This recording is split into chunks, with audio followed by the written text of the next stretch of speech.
Morgen auch von meiner Seite. Ich heiße Leon, ursprünglich aus Südafrika und wohne seit einem Jahr in Österreich, in Linz.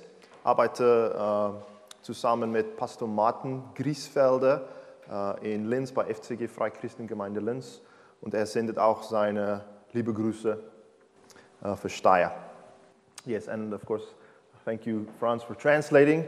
Ich lerne noch Deutsch und werde versuchen, auch ein bisschen Deutsch zu gebrauchen, aber brauche natürlich auch ein bisschen Hilfe. So, vielleicht können wir anfangen mit einem kurzen Gebet. Father, thank you for your presence here this morning and thank you for your goodness to us. Vater, danke, dass du gegenwärtig bist und vielen Dank für deine Güte. And Holy Spirit, I really want to invite you to come and minister to us and to come and speak to our hearts. Ich möchte dich, Heiliger Geist, bitten, dass du uns dienst und zu unseren Herzen sprichst. And we invite your presence and we ask that you will open our hearts and our minds to your word.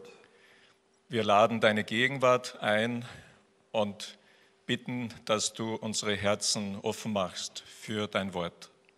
In Jesu Namen. Amen. Im Namen Jesu. Ja. So ein Mann stirbt und kommt in den Himmel. Und dort begegnet ihm der heilige Petrus natürlich. Und Petrus sagte zu ihm, so funktioniert es, du brauchst 1000 Punkte, um einzukommen. Du sagst mir alles Gute, was du getan hast, dann gebe ich dir Punkte. Und wenn du 1000 Punkte erreichst, kommst du rein. Einfach, oder? Okay, sagt der Mann, ich war mit der gleichen Frau seit 50 Jahren verheiratet und habe sie nie betrogen. Sehr gut, sagt Petrus, das ist 3 Punkte wert. 3 Punkte, sagte er, wow, okay. Nun, ich bin jeden Sonntag in die Kirche gegangen. Wunderbar, sagt St. Petrus, das ist sicher noch einen Punkt wert. Ein Punkt, aber es war eine Pfingstgemeinde. Oh, okay, sagt Petrus, 3 Punkte dann, 3 Punkte. Ich habe auch immer meinen Zehnten bezahlt, sagte der Mann, und ich habe den Armen viel Geld gegeben. Fantastisch, sagte Petrus, das sind noch 2 Punkte. Nur 2 Punkte, schreit der Mann. Bei dieser Punkteverteilung ist die einzige Möglichkeit, in den Himmel zu kommen, durch die Gnade Gottes. Worauf Petrus sagte, genau, komm rein, komm schon. A few years ago, Vor einigen Jahren a very famous book was written, the title was What's So Amazing About Grace? wurde ein Buch verfasst mit dem Titel Was ist so besonders an der Gnade? And one of the most famous songs in the world is of course the song Amazing Grace. Eines der bekanntesten Lieder der Welt ist das Lied Amazing Grace, also wunderbare Gnade. But for those of us maybe who've been coming to church for a while, oftentimes we wonder, what really is so amazing about grace? Aber für viele oder manche von uns, die wir schon lange in eine Kirche gehen, ist die Frage durchaus angebracht, was ist so wunderbar und bemerkenswert an dieser Gnade? And I want to look at a very interesting story in the Old Testament today that's going to illustrate to us something about grace. Ich werde heute mit euch eine alttestamentliche Geschichte anschauen, die verdeutlichen soll, was das Besondere an Gottes Gnade ist. And it's going to show us something about what the King in heaven is like towards us as his children. Und diese Geschichte zeigt, wie der König im Himmel, wie Gott zu uns ist. And the main character in our story is a guy with a very difficult name. Die Hauptperson in der Geschichte ist ein Mann mit einem schwierigen Namen. Maybe you've noticed if you look through the Old Testament, many of the people have really difficult names. Wenn man so durch das Alte Testament blättert, dann kommt man auf ganz besondere, schwierige Namen. And I don't want to name my children some of these names because they're not very nice names.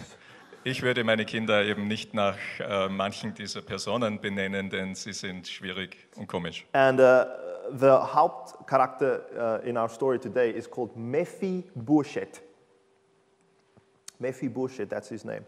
And I want to give us a little bit of background to understand the text because we're picking up the story kind of in the middle. Ich will ein bisschen Hintergrundinformation geben, denn wir fangen mit dieser Geschichte oder wir steigen bei dieser Geschichte so quasi in der Mitte ein. So in a moment we're going to read from 2 Samuel chapter 9, but there's many things that happens before this. Wir werden gleich einen Text lesen aus 2. Samuel Kapitel 9, aber da gab es schon Dinge, die davor passiert sind. So, um diese Geschichte, was wir lesen werden, wirklich zu verstehen, brauchen wir ein bisschen Hintergrund. Saul, König Saul, war der erste gesalbte König von Israel, Saul. Und sein Sohn war Jonathan, so Sauls Großvater, Jonathans Vater. Und Jonathan hat auch einen Sohn, und er hieß Mephi-Boschet. So, Mephi-Boschet ist das Hauptcharakter in unserer Geschichte heute. Saul hatte dann einen Diener, er nannt Siba. Und Siba arbeitet jetzt für Mephi-Boschet, weil beide Saul und Jonathan im Krieg gestorben waren vor vielen Jahren. Dann natürlich David. Ich glaube, wir kennen alle, die meisten von uns kennen David und Davids Geschichten. David ist der neue König Israels, der Saul nach Gottes Willen ersetzen sollte. David hat eine sehr schlechte Beziehung mit Saul gehabt. Saul hat immer versucht, ihn zu töten. Aber David und Jonathan waren gute Freunde und schlossen einen Bund oder auf Englisch einen Covenant miteinander. So this is quite important because all of these people feature in our story. So, das ist alles wichtig, denn diese Leute kommen in der Geschichte vor. And hopefully this will help you to understand what happens when we read now. Und hoffentlich hilft das, so die Zusammenhänge zu verstehen, wenn wir jetzt den Text lesen. Okay, so ich lese auf 2. Samuel Kapitel 9, Vers 1 bis 11, Vers 1. Und David sagte, gibt es vielleicht noch jemand, der vom Haus Sauls übrig geblieben ist, damit ich Gnade an ihm erweise, Jonathans wegen. So David is a little bit of an older man now. He's sitting in his palace and he remembers the covenant he made with Jonathan. Also David ist jetzt schon etwas älter, er sitzt in seinem Palast und er erinnert sich daran, dass Saul noch andere Nachkommen hatte. And even though Saul wanted to kill him, he was really good friends with Jonathan, and like I said, they made a covenant with each other. Und obwohl Saul versucht hatte, ihn, also David, zu töten, wusste und erinnerte er sich natürlich an die feste Freundschaft und den Bund mit Sauls Sohn Jonathan. Vers 2. Es war aber ein Knecht vom Haus Sauls, sein Name war Siba. Den rief man zu David, und der König sagte zu ihm, bist du Siba? Er sagte, ja, dein Knecht. Und der König sagte, ist niemand mehr da vom Haus Sauls, damit ich Gottes Gnade an ihm erweise? Da sagte Siba zum König, es ist noch ein Sohn Jonathans da, der an beiden Füßen gelähmt ist. So here's a very important point about Mephi-Boschet, and that's that he's lame in his feet. He cannot walk. Das ist also eine ganz wichtige Information über diesen Mephi-Boschet. Er ist an beiden Füßen lahm. So maybe he could walk, but he definitely was kind of crippled, or at least he had a very limp, a serious limp. Also vielleicht konnte er irgendwie aufstehen oder so und humpeln, aber auf alle Fälle, er hatte eine ganz schwere Verletzung seiner Beine. And the reason this happened was because many years ago, when David became the new king and he was coming into Jerusalem, der Grund dafür war, als vor vielen Jahren David König geworden war und nach Jerusalem kam, then Saul's family that was still alive obviously fled the city because they were scared of the new king coming in, that he was going to, kill the family of the old king. haben die Verwandten von König Saul, der im Krieg gefallen war, versucht, die Stadt zu verlassen, aus Angst und Sorge, dass der neue König sie einfach alle umbringen würde. And at this time, Mephi-Boschet was just a little baby, and he had a nurse that was carrying him. Zu diesem Zeitpunkt war der Mephi-Boschet ein kleines Baby und er hatte eine Amme, die ihn versorgte. And as they were running out of the city, his nurse dropped him, unfortunately, and he got hurt really bad. Als sie die Stadt fluchtartig verließen, hat diese Frau das Kind fallen lassen und dadurch hat er sich so furchtbar verletzt. Vers 4. Und der König sagte zu ihm, zu Siba, wo ist er? Siba sagte zum König, siehe, er ist im Haus Machirs, des Sohnes Amiels in Lodabar. So Mephi-Boschet is currently living in a place called Lodabar. So, dieser Mephi-Boschet wohnt an einem Ort mit dem Namen Lodabar. And Lodabar is a Hebrew phrase that means no grass or no pasture. Es ist hebräisch und heißt so viel wie keine Weide. So 2 days ago, we have some guests and we went to the Mühlviertel to show them the beauty of the Mühlviertel and of Austria. Wir haben gerade Besuch und vor ein paar Tagen sind wir ins Mühlviertel gefahren, um ihnen die Schönheit unseres Landes und der Gegend zu zeigen. And where Mephi-Boschet lived was the exact opposite of the Mühlviertel. Und wo Mephi-Boschet zu Hause war, das war das Gegenteil vom grünen Müllviertel. It's basically a dry desert. Eine staubtrockene, gelbe Wüste. So already it's not a very nice picture. It's a lame man living in the desert. Also es ist schon ein beeindruckendes, aber nicht positives Bild, ein Lama in der Wüste. Vers 5, da sandte der König David hin. Yes, I'm right. Vers 5, right? Okay. In Lodabar. Vers 5, da sandte der König David hin und ließ ihn aus dem Haus Machirs des Sohnes Amiels aus Lodabar holen. Da kam Mephi-Boschet des Sohns Jonathans, des Sohnes Sauls, zu David und fiel auf sein Angesicht und warf sich nieder. Und David sagte, Mephi-Boschet, er sagte, siehe dein Knecht. Now, it's interesting that even his name, Mephi-Boschet, has a very negative connotation to it. Auch der Name Mephi-Boschet hat schon einen negativen Klang. His name means broken and shameful. That's what the name means. Denn der Name bedeutet im Hebräischen zerbrochen und beschämt. So here is a crippled man living in the desert whose very name means broken and shameful. So, wir haben also einen Gelähmten, der in einem wüstenartigen Platz wohnt und dessen Name beschämt und zerbrochen heißt. What I like to do is sometimes to imagine what was going on in the hearts of the people, because the Bible doesn't always tell us the emotions of the characters. Was ich dann manchmal versuche, ist, mir vorzustellen, wie es in dem Inneren eines Menschen vorkommt oder wie es vorgeht, denn die Bibel sagt uns nicht immer explizit, was sie fühlten. You know, the Bible gives us the facts of the story, but sometimes we can creatively interpret it to think, what was Mephi-Boschet feeling at this particular stage? Die Bibel gibt uns sozusagen die nüchternen Fakten einer Geschichte, aber es ist hilfreich, wenn man sich vorstellt, was mögen Leute in der Situation, in der sie waren, gefühlt haben. And I imagine there was two things going on in the heart of Mephi-Boschet. So stelle ich mir vor, dass mindestens zwei Dinge passiert sind im Herzen dieses Mephi-Boschet. The first is he was really, really scared because he thinks David's going to kill him. Das erste, er war wahrscheinlich wirklich furchterstarrt, denn er musste sich vorstellen, dass König David ihn umbringen will. Remember, this is what all the kings in the ancient times did. If the king called the family of the old king, it was usually because he was going to get executed.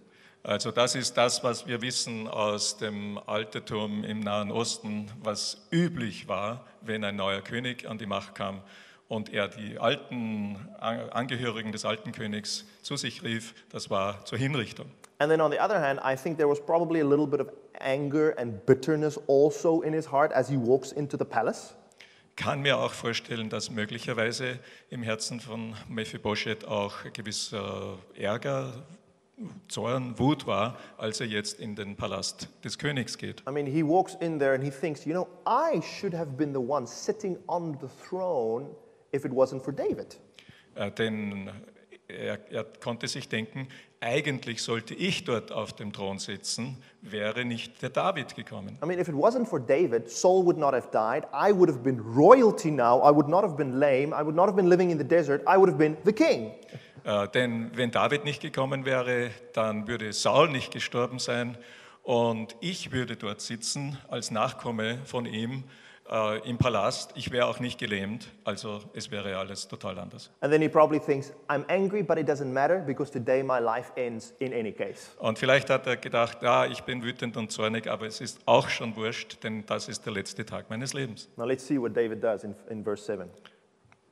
Schauen wir, was David macht. Vers 7. Vers 7, David sagte zu ihm, zu Mephi-Boschet, fürchte dich nicht, denn ich will nur Gnade an dir erweisen, wegen deines Vaters Jonathan.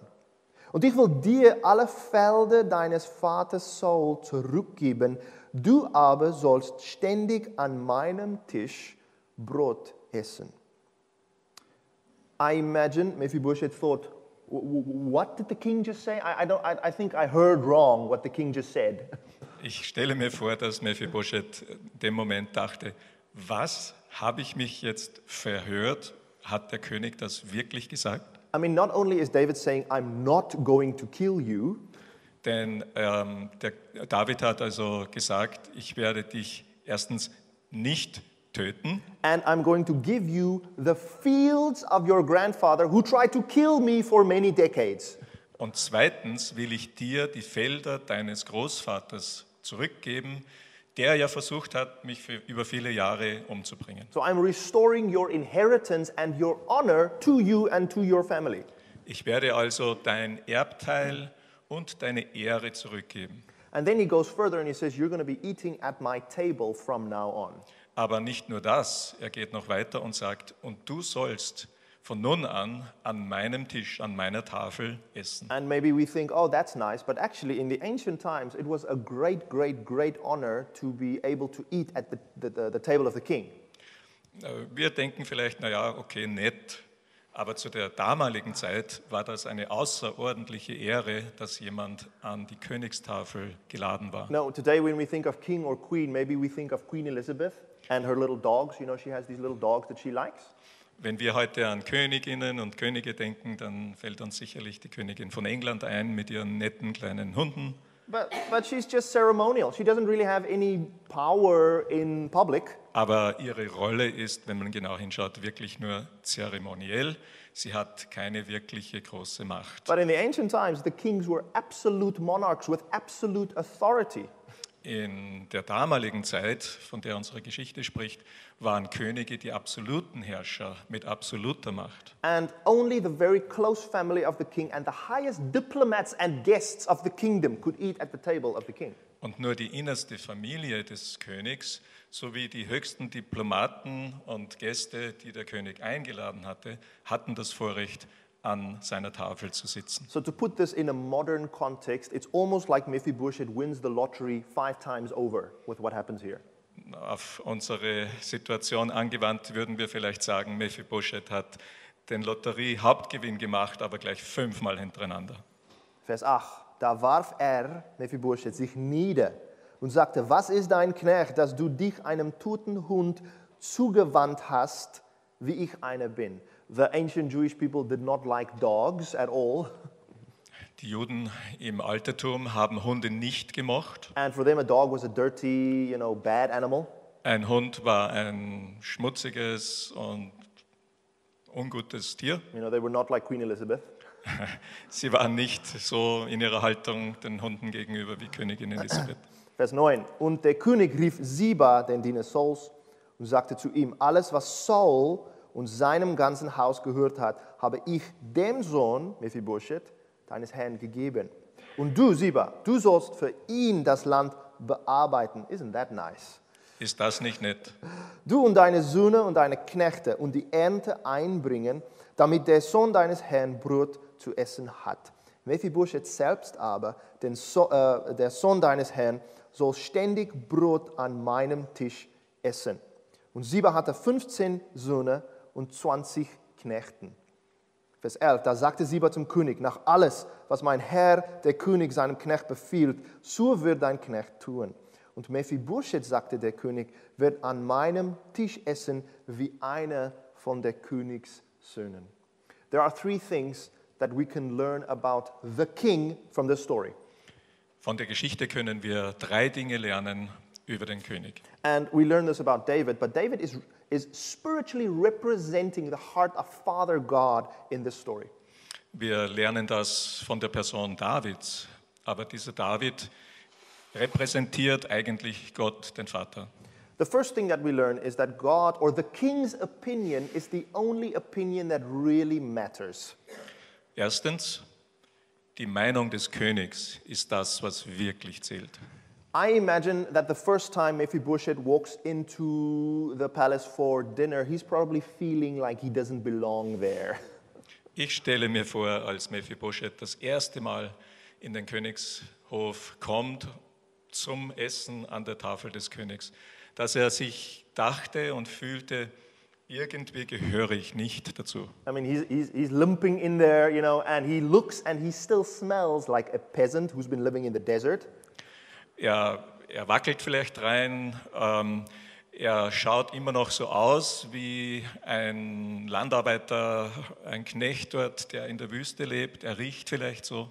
And everyone else at the table are royal. They have the nice clothes and they smell beautiful. and he feels, what am I doing here?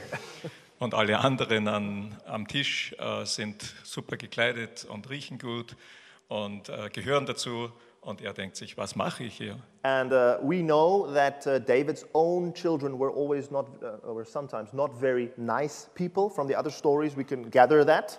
Von anderen Geschichten im Alten Testament wissen wir, dass manche der Kinder Davids nicht immer die tollsten Leute waren oder das beste Verhalten hatten. And it might be that some of them looked at Mephi-Boschet and said, why are you a peasant eating at the table with us royal people? Und vielleicht hat der eine oder andere von ihnen den Mephi-Boschet etwas schräg angeschaut und gedacht, was macht dieser Bauernlümmel hier an unserem königlichen Tisch? And I'm sure his own heart definitely did that. Und sein eigenes Herz, Mephi-Boschets Herz, hat bestimmt so gedacht. And he could have said, actually, you're right, I do not belong at this table. Und eigentlich hätte er auch sagen können, laut, ja, ihr habt recht, denn irgendwie ich gehöre nicht hierher. I am not royal, there's no logical reason for me to sit here with you guys. Ich gehöre nicht zu dieser neuen Königslinie und ich habe keinen logischen Grund, es gibt keinen logischen Grund, warum ich hier sein soll. But the opinion of the most important person at the table has said something else.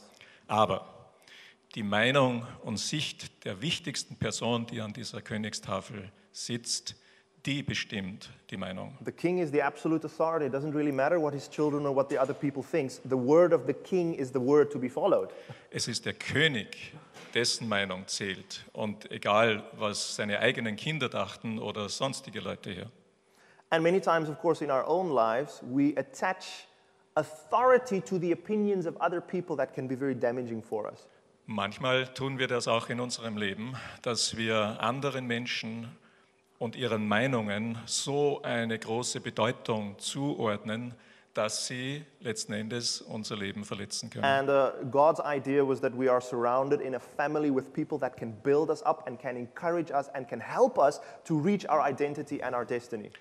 Gottes Plan und Absicht ist, dass wir uns umgeben werden sollen von Menschen, von einer Familie, die uns ermutigt und aufbaut und die uns hilft, dass wir unsere wahre Identität finden. But unfortunately, because of sin, oftentimes the people who are meant to strengthen us break us down. This is just the reality of the life we live in, the world we live in.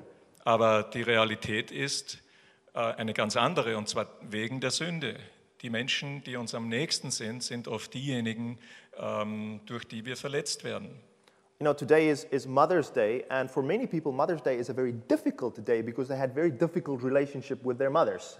Heute ist Muttertag und für nicht wenige Leute ist das kein einfacher Tag, denn sie hatten eine schwierige Beziehung zu ihrer Mutter. I think for us as children of the King, it's so important to realize that the message that the King sends us is very different than the negative messages we many times get from people around us. So, diese Geschichte ist ganz wichtig für uns, damit wir erkennen, dass die Botschaft, die von Gott kommt, eine ganz andere ist als diejenige, die von anderen Menschen zu uns kommt. I've been a pastor a few years, and when you do any kind of counseling, you oftentimes meet people who say, you know, this person ruined my life with what they did and what they said to me. Ich habe einige Jahre als Pastor gearbeitet und Menschen sind zu mir gekommen und haben gesagt, diese Person hat mein Leben ruiniert. You know, my ex-husband or my mother or my history teacher or whoever hurt me so bad. They really ruined and destroyed my life.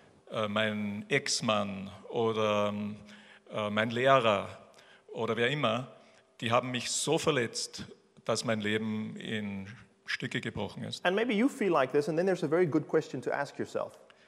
Es kann sein, dass du so denkst und fühlst. Und dann gibt es eine ganz wichtige Frage, die du dir stellen musst. Can that person really ruin my life? Kann diese Person mein Leben wirklich so vernichten? Is that person more powerful than God? Ist diese Person mächtiger als Gott? Because the Bible says God is the one who holds the times of his people in his hands. Die Bibel sagt, Gott ist derjenige, der die Zeiten seiner Leute in seiner Hand hält. And if God wants to ruin your life, then it's really bad. But God does not want to ruin your life. He wants to encourage and strengthen you.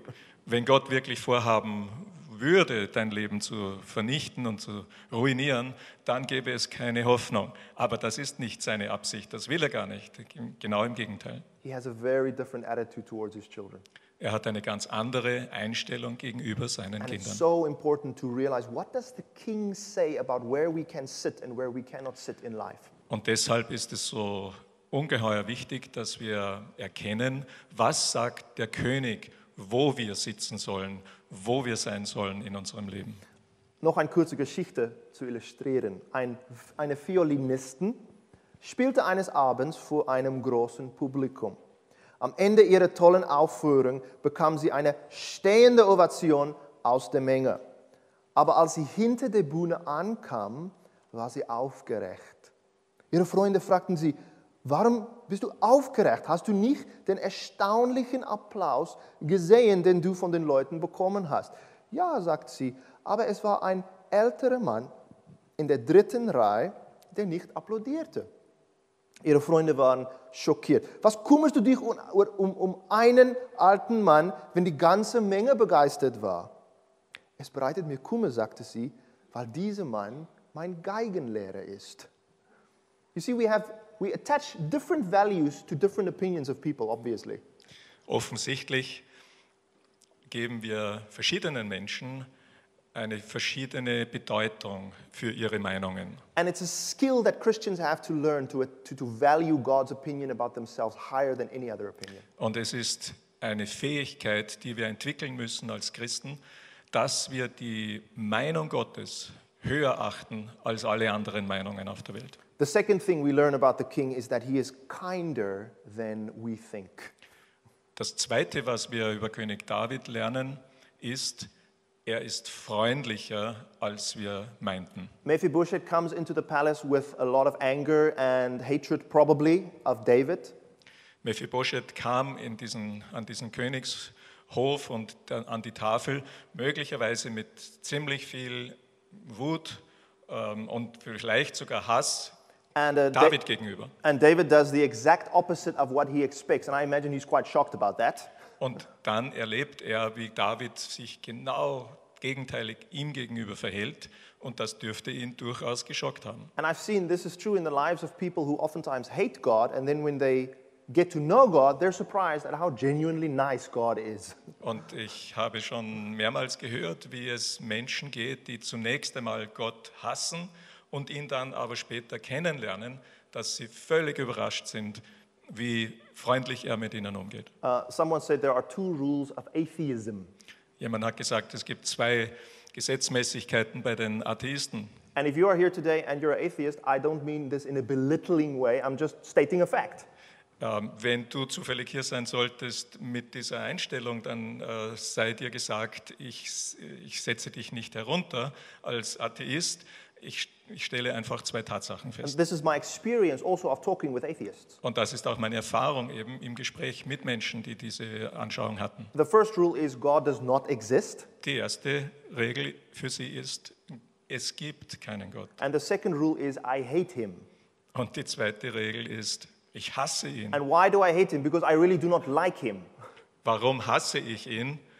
Weil ich ihn nicht kenne. And I have a picture of what I think God is like. And oftentimes God will shock me by showing how wrong that picture is. Auch ich habe manchmal ein Bild und stelle mir Gott vor, wie er ist. Und bin dann geschockt, wenn ich nachher feststelle, wie er wirklich ist. So on the one hand, in Western culture, we have a kind of a caricature that God is like an angry grandfather.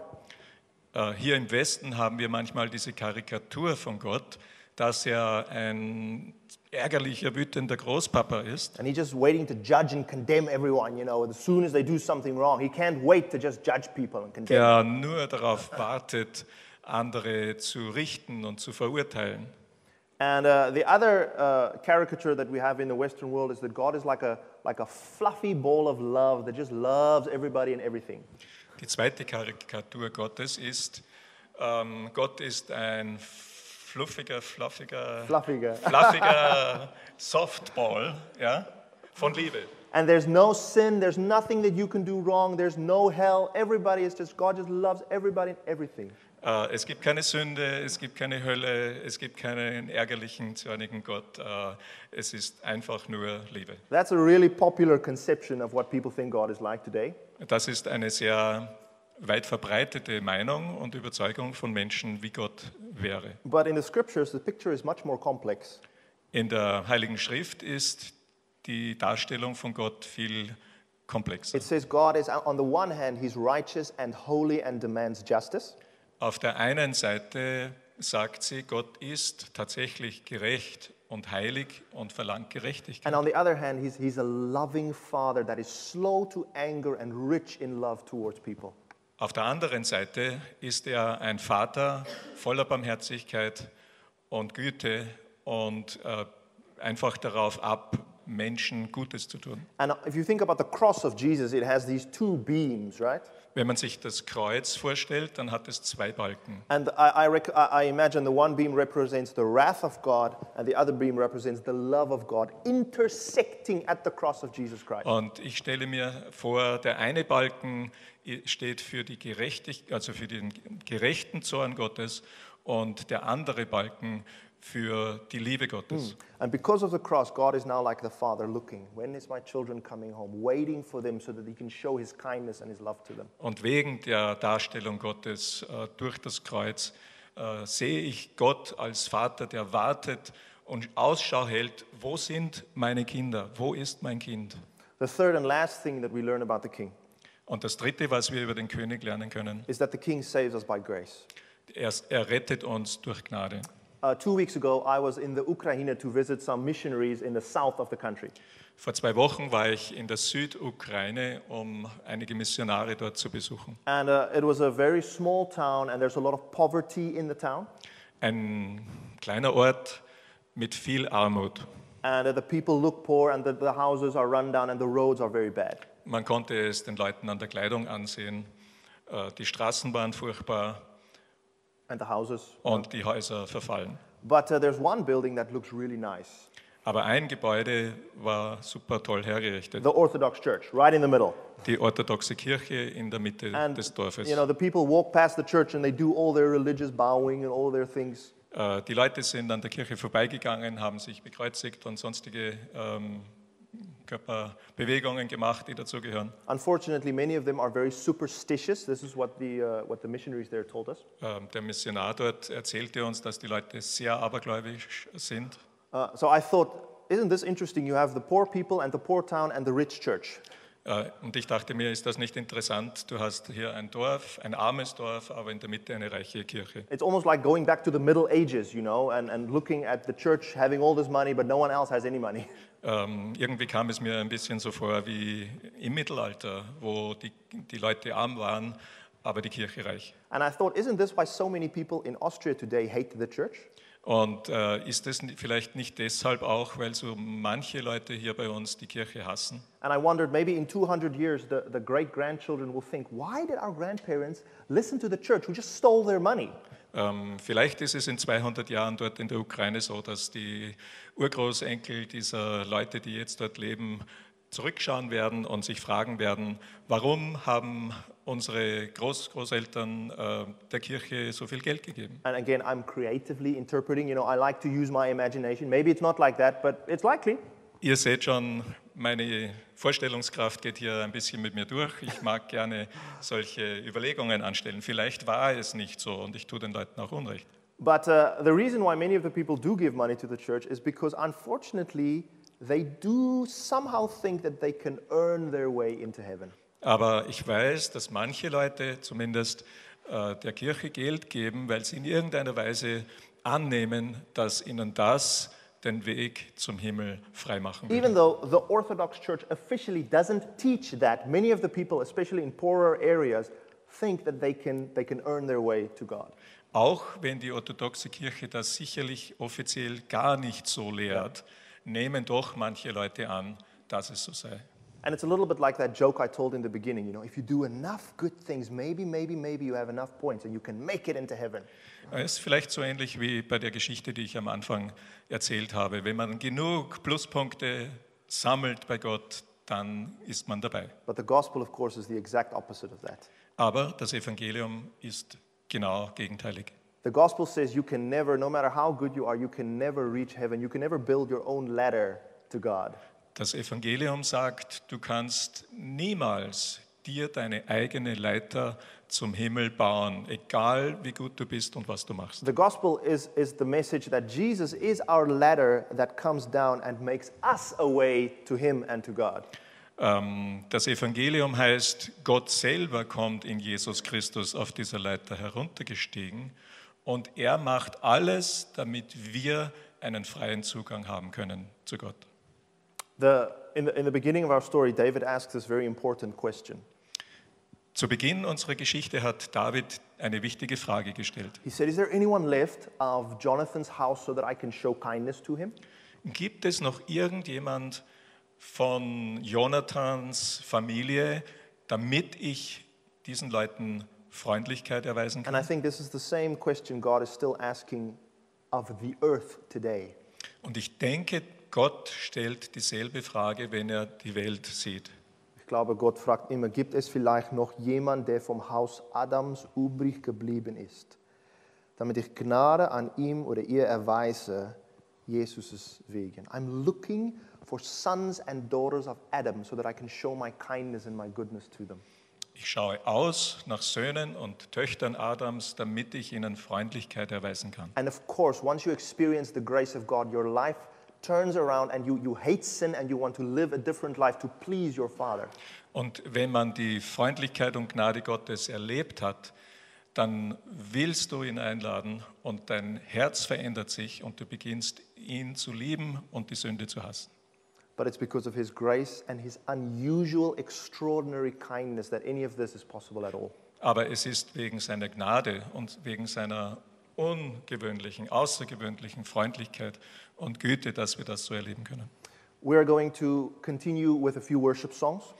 Wir werden jetzt im Gottesdienst weitermachen mit einigen weiteren Lobpreisliedern. During the first song that we're going to sing, there's going to be an opportunity for you to give financially as we take up the offering. Während des ersten Liedes gibt es die Möglichkeit, eine Spende zu geben. If you have a picture of God that is very different than the one that I've just shared, Wenn du eine Vorstellung, ein Bild von Gott haben solltest, das sehr anders ist als das ich gerade vorgestellt habe, then there are people who would love to talk and pray with you even now during the worship. und dann gibt es jemand hinten in dem Eck dort, wo du hingehen kannst, um mit dieser Person zu reden und zu beten. And maybe you want to open your heart and say, God, I need to experience your goodness and your kindness and your grace today. Und vielleicht willst du dein Herz ihm gegenüber öffnen und sagen, Gott, ich möchte deine Freundlichkeit und deine Gnade heute erleben. I made that decision 13 years ago and it changed my whole life. Ich habe diese Entscheidung vor 13 Jahren getroffen und sie hat wirklich mein Leben verändert. I'm here now with I'm a pastor today, but I have no clue where I would have been if I had not made that decision nearly 14 years ago. Ich bin jetzt hier, ich bin Pastor und ich habe keine Ahnung, wo ich heute wäre, wenn ich diese Entscheidung damals vor 13 Jahren nicht getroffen hätte. If you met me 15 years ago, you would have thought this guy can never preach, he can never be a pastor. Wenn du mich vor 13 Jahren getroffen hättest, dann hättest du sicher gedacht, der Kerl, der kann nie predigen und ein Pastor sein. But God is able to take peasants living in the desert and elevate them to the table. Aber Gott ist in der Lage, jemand von der Wüste zu nehmen, der da ganz arm herumkrebst und ihn an die Königstafel zu setzen. Halleluja. Amen. Amen. Danke für deine Geduld mit meinem Englisch und tolle Übersetzung. Amen.